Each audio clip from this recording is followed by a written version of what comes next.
Mari Bapak Ibu kita bersatu dalam doa. Terima kasih Bapak, kami sudah diberi kesempatan pagi ini untuk kembali mendengarkan renungan firman disampaikan oleh Gembala kami. Bapak bukalah hati dan pikiran kami. Terangilah hati dan pikiran kami juga untuk dapat kami mengerti akan renungan firman-Mu yang disampaikan oleh Paul.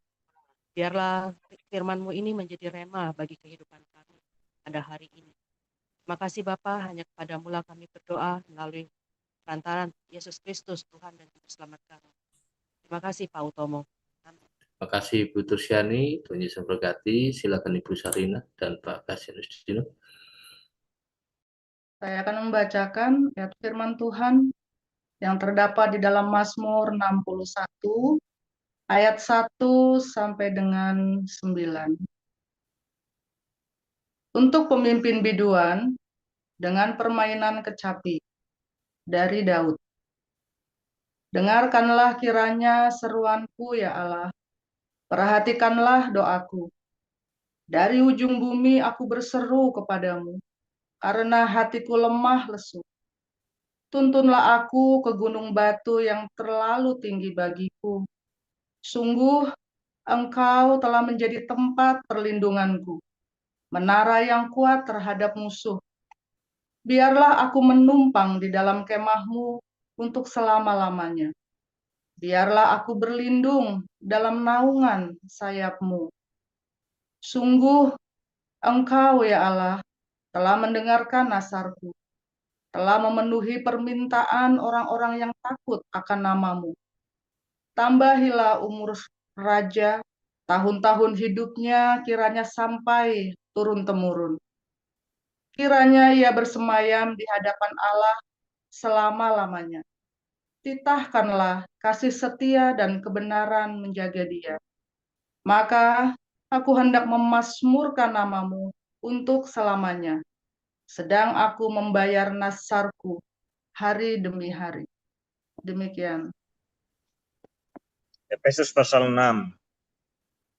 Hai anak-anak, taatilah orang tuamu di dalam Tuhan, karena haruslah demikian. Hormatilah ayahmu dan ibumu. Ini adalah suatu perintah yang penting seperti yang nyata dari janji ini, supaya kamu berbahagia dan panjang umurmu di bumi. Dan kamu bapak-bapak, janganlah bangkitkan amarah di dalam hati anak-anakmu, tetapi didiklah mereka di dalam ajaran dan nasihat Tuhan.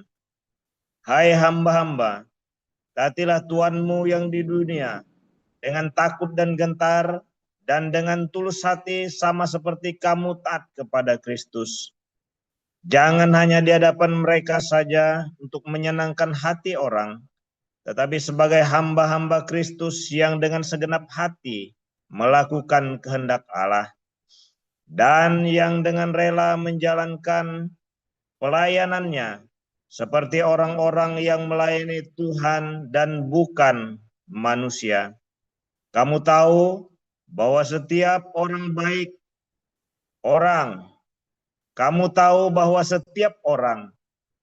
hamba maupun orang merdeka, kalau ia telah berbuat sesuatu yang baik, ia akan menerima balasannya dari Tuhan. Dan kamu tuan-tuan, perbuatlah demikian juga terhadap mereka dan jauhkanlah ancaman. Ingatlah bahwa Tuhan mereka dan Tuhan kamu ada di sorga, dan ia tidak memandang muka. Akhirnya, hendaklah kamu kuat di dalam Tuhan, di dalam kekuatan kuasa-Nya. Kenakanlah seluruh perlengkapan senjata Allah, supaya kamu dapat bertahan melawan tipu muslihat iblis. Karena perjuangan kita bukanlah melawan darah dan daging, tetapi melawan pemerintah-pemerintah, melawan penguasa-penguasa, melawan penghulu-penghulu dunia yang gelap ini, melawan roh-roh jahat di udara. Sebab itu, ambillah seluruh perlengkapan senjata Allah, supaya kamu dapat mengadakan perlawanan pada hari yang jahat itu, dan tetap berdiri sesudah kamu menyelesaikan segala sesuatu. Jadi berdirilah tegap, berikat pinggangkan kebenaran, dan berbaju jirahkan keadilan. Kakimu berkasutkan kerelaan untuk memberitakan Injil damai sejahtera. Dalam segala keadaan, pergunakanlah perisai iman, sebab dengan perisai itu kamu akan dapat memadamkan semua panah api dari si jahat. Dan terimalah ketopong keselamatan dan pedang roh, yaitu firman Allah.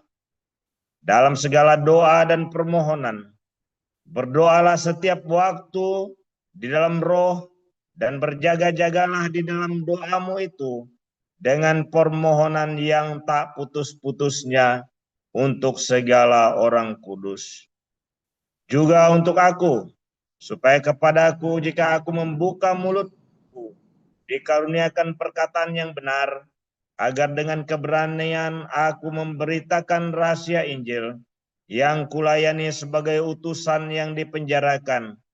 Berdoalah supaya dengan keberanian aku menyatakannya sebagaimana seharusnya aku berbicara. Supaya kamu juga mengetahui keadaan dan hal ikhwalku. Maka Tikhikus, saudara kita yang kekasih, dan pelayan yang setia di dalam Tuhan, akan memberitahukan semuanya kepada kamu. Dengan maksud inilah ia kusuruh kepadamu, yaitu supaya kamu tahu hal ikhwal kami, dan supaya ia menghibur hatimu. Damai sejahtera dan kasih dengan iman dari Allah Bapa dan dari Tuhan Yesus Kristus menyertai sekalian saudara.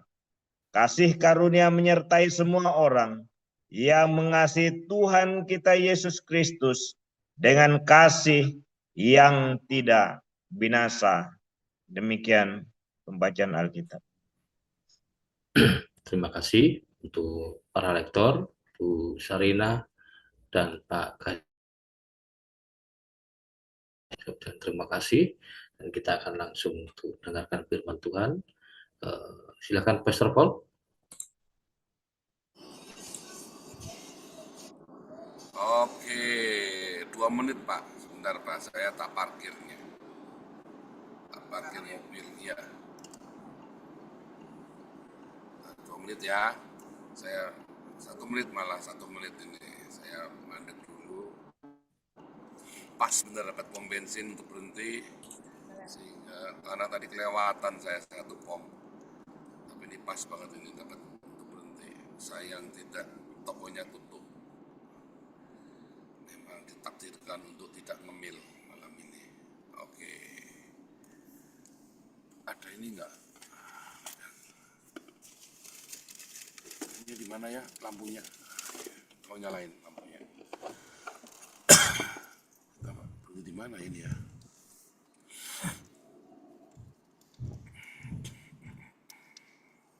Nanti. Nah, ini dapat nih.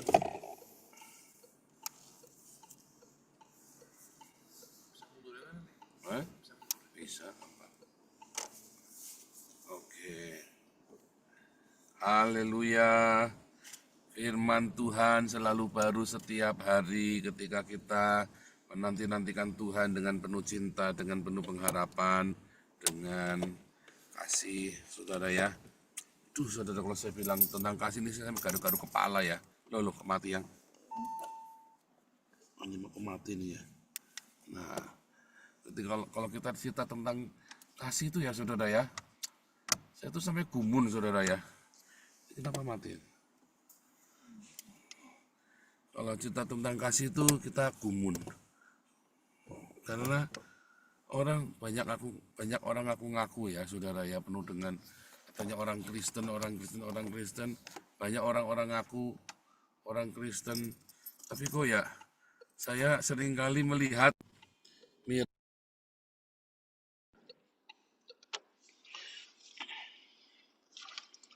ketika diajak mengampuni, ya alasannya banyak. Kamu tahu nggak orang Kristen itu, saudara? Orang Kristen itu Ciri khasnya apa, saudara? Mengasihi kan? Ya kan? Tapi ketika diajak, yuk kita sedekah saja.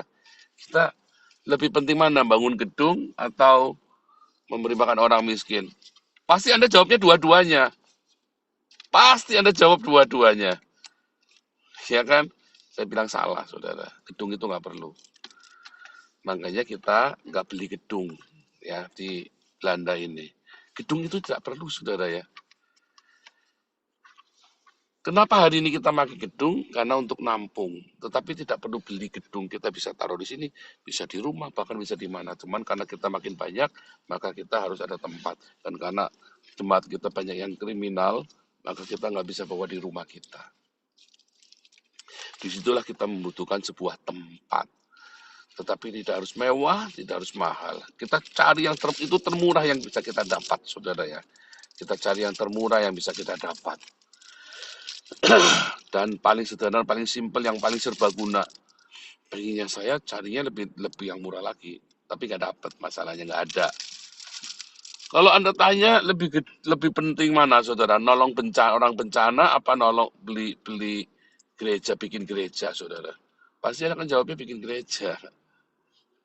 Ya, buktinya apa? Kalau kamu sudah ngumpulin uang buat beli gereja, lalu di tempatmu ada bencana, uangmu buat apa itu? Buat gereja atau buat tetap nolong orang bencana? Wah, ini memang ribet ini sebentar ya. Ini lupa nih. Kita ini panjang banget tuh belakang loh. Bentar ya, saya tuh lupa di belakang saya itu panjang. Coba kamu tolong dilihat, En. Depannya masih ada ruangan lagi nggak, En? Intinya maju lagi aja, karena kita ada anhangernya lupa. Saya langsung parkir aja, lupa saya ada anhangernya di belakang, ada gandengannya, saudara. Harusnya saya parkirnya di tempat sana.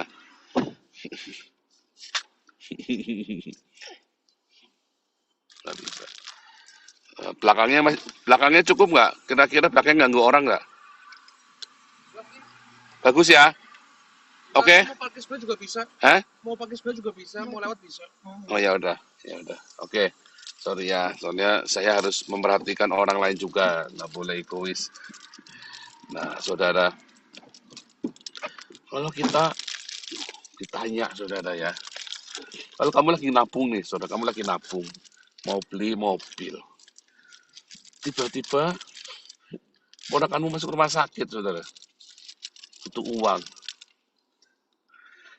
asuransinya habis, semua nggak cukup pokoknya. Apa yang kamu lakukan, saudara? Ceritain ya, saudara ya. Tante saya, suatu hari dia ngumpulin nabung uang, saudara. Terus, suatu ketika kami diusir dari rumah. Ya, karena papi saya bangkrut, kita diusir, nggak bisa bayar sewa rumah, saudara. Akhirnya dapatlah kami rumah di kampung yang paling dibesak, saudara, nggak ada listrik di kampung itu. Terus, cuman rumah itu hanya boleh dibeli. Dan belinya harganya murah. Waktu itu, tahun, saya lupa ya, saya kelas 3 SD. Oh, berarti saya waktu itu tahun 83, saudara ya. Pada kelas 3 SD 83.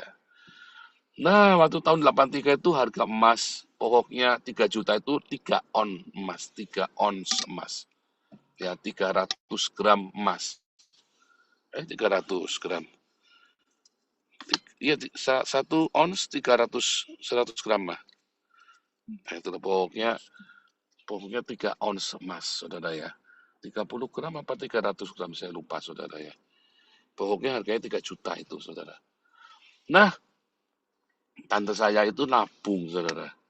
Dan itu tabungan, ya cuma mung-mungnya itu, saudara. Rencananya mau beli mobil, lalu dikasihkan ke papi saya.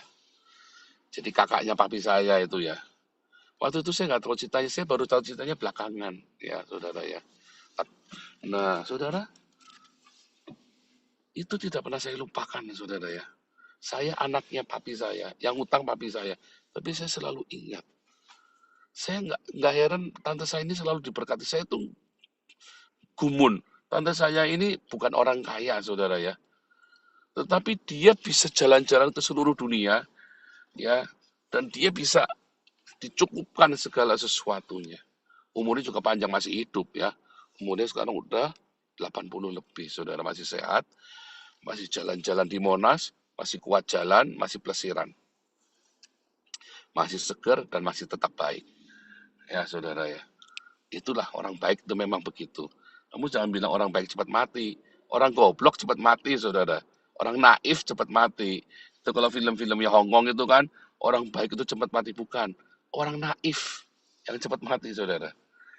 Nah, tante saya itu demi nolongin adiknya, papi saya, supaya jangan kayak anjing tidur di pinggir jalan anak-anaknya.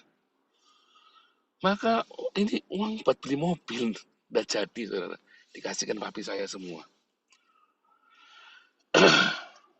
Papi saya bayar utang enggak, saudara? Sampai papi saya meninggal nggak dibayar utang. Yang 3 ons emas itu, saudara. Sampai mami saya meninggal, baru tuh tiba-tiba kita punya berkat ya. Lalu kita bayar tuh 3 ons emas itu semuanya. Semuanya kita bayar lunas, saudara. 3 ons emas, saya nggak tahu hitung-hitungnya kemarin kakak saya berapa itu. Kalau nggak salah hitungannya jadi 150 juta atau 100 juta tuh kemarin tuh ya. Saya lupa tuh kemarin ya. Hitungannya jadi lumayan ya, 150 juta kalau nggak salah. Dibelikan emas lagi, jadi emas lagi, maunya emas lagi dia pokoknya. Nah, saudara, itu cinta, saudara, itu cinta. Itulah kasih. Ya, iya, itu kan, saudara bisa begitu nggak, saudara? Saya gumun, saudara. Sampai hari ini, memang cinta itu tak terselami. Ya, itulah sebuah cinta. Ini bukan buat foya-foya. Ini buat tempat tinggal. Ya, itulah sebabnya kita ini, Yayasan Damaris, Damar Kasih, Embun Pagi, ya kami lagi terus berdoa supaya tidak ada satupun kalian yang jadi gembel tidur di jalan. Kita memang nggak bisa membelikan rumah, kita memang nggak bisa ya memberi yang mahal-mahal, tapi setidaknya kalian punya tempat untuk berteduh. Sama ya di Belanda, saya sedang berpikir bagaimana caranya kita punya sebuah hall yang gede. Ya, setiap musim dingin jangan sampai jemaat kita itu tidur di jalan. Kita sedang memikirkan satu proyek, saudara ya. Untuk semua orang bisa kita tampung. Supaya firman Tuhan berkata, ya jangan sampai ada orang miskin di tengah kalian. Itu bisa digenapi, saudara. Bukan hanya di Belanda, tapi di Indonesia. Nah, untuk proyek sebesar itu, Anda harus berdoa untuk kami, para pengurus. Karena ketika uang itu makin tambah, masalah makin nambah. Tiba-tiba orang berubah pikiran. Tadinya kamu pikir ini yayasan kecil. Banyak, saudara ya, begitu dia jadi pengurus, dia ngelihat uangnya banyak. Lalu mulai tuh goyang hatinya. Pada goyang, waduh sudah banyak, saudara, yang goyang hatinya. Ngelihat duit yang begitu banyak, dia pikir kok gampang banget ya duitnya. Enggak gampang. Membutuhkan kejujuran, hati yang ikhlas. Sampai hari ini tidak 1 rupiah pun saya sentuh. Karena memang saya membuat sistem di mana saya tidak bisa menyentuh itu. Tapi sampai kapan saya tetap akan jujur? Sampai kapan pengurus ini akan tetap jujur? Sampai kapan para penatua, para pengurus diaken di komunitas ini akan tetap jujur? Kalau pengurus diaken dan saya tetap jujur, tulus, mengelola dengan profesional, maka makin banyak orang yang ditolong, saudara. Makin banyak orang-orang yang akan diberkati. Maka dari itu, Anda harus berdoa buat kami. Ya, dulu pernah ada itu ya, siapa itu, kok malah minta didoakan. Egois sekali loh. Memang kita harus didoakan. Anda itu harus mendoakan saya supaya jangan salah ngomong. Anda itu harus doakan saya supaya jangan tiba-tiba kita sesat. Anda harus mendoakan. Ya, Anda harus mendoakan para pengurus supaya hatinya tetap lurus. Anda harus mendoakan para penatua diaken supaya jangan kena goda. Supaya kami terus menjaga kekudusan, supaya terus kita hidup berkenan sama Tuhan. Karena ketika kami hidupnya berkenan sama Tuhan, kami akan tetap menjadi teladan bagi kalian. Anak-anakmu, keluargamu akan melihat bagaimana inilah kehidupan komunitas Kristen yang benar. Ya, bukan cuma dalam saling tolong menolong dalam keuangan, dalam kehidupan sehari-hari, tapi teladan dalam kekudusan. Jangan sampai goyang, jangan sampai ruwet, saudara. Ya butuh doa kalian, harapan doa tiap pagi. Kalian senang kan diberkati dengan khotbah di tempat ini, dengan komunitas ini yang hangat, saling membantu. Doakan supaya tetap ada dan makin besar. Bukan cuma doakan, viralkan, ceritakan bagaimana Tuhan Yesus menyertai komunitas ini, saudara. Bagaimana Tuhan Yesus punya kasih karunia yang luar biasa buat komunitas ini. Sehingga kita bisa saling tolong-menolong, bisa saling memberkati. Tiap Natal kasih sepatu baru, tas baru, jaket baru. Semua, jangan ada yang sampai nggak bisa ditolong. Ya, jangan sampai ada yang butuh buku pelajaran, seragam, nggak punya uang. Sehingga kudu pakai seragam butut. Ada beasiswa. Bahkan suatu hari nanti kita bisa sampai kuliah. Sekolah akan biayai kuliahnya dengan beasiswa tersebut. Kenapa, saudara? Karena donasi yang melimpah. Tapi syaratnya pengurus hatinya nggak boleh belok. Saya sebagai fundraiser dan sebagai gembala Anda, hatinya nggak boleh belok. Aduh, saudara, doakan kami. Terus setiap hari. Doakan, ya, support, ya, dan viralkan, jangan lupa. Ya, saudara ya, kalau makin viral, makin donasinya makin banyak yang bisa kita tolong. Dulu kita cuma kasih makan, sekarang kita bisa kasih sembako, bayarin kontrakan, bahkan kasih beasiswa. Kedepannya lagi, siapa tahu kita bisa kirim anak-anakmu beasiswa di Jerman, di Belanda, di Israel. Siapa tahu bisa tiba-tiba kita semua kita bisa punya rumah susun atau apartemen. Siapa yang membutuhkan, kita bisa kasih. Kita nggak pernah tahu, saudara. Untuk tugas pemerintah, pemerintahmu dongok. Yang bisa melakukan ini hanya komunitas anak-anak Bapak kita di surga, yaitu Anda dan saya. Anda mau terus komunitas ini bertumbuh, berkembang? Ya, terus doakan, viralkan. Terima kasih, Tuhan Yesus memberkati.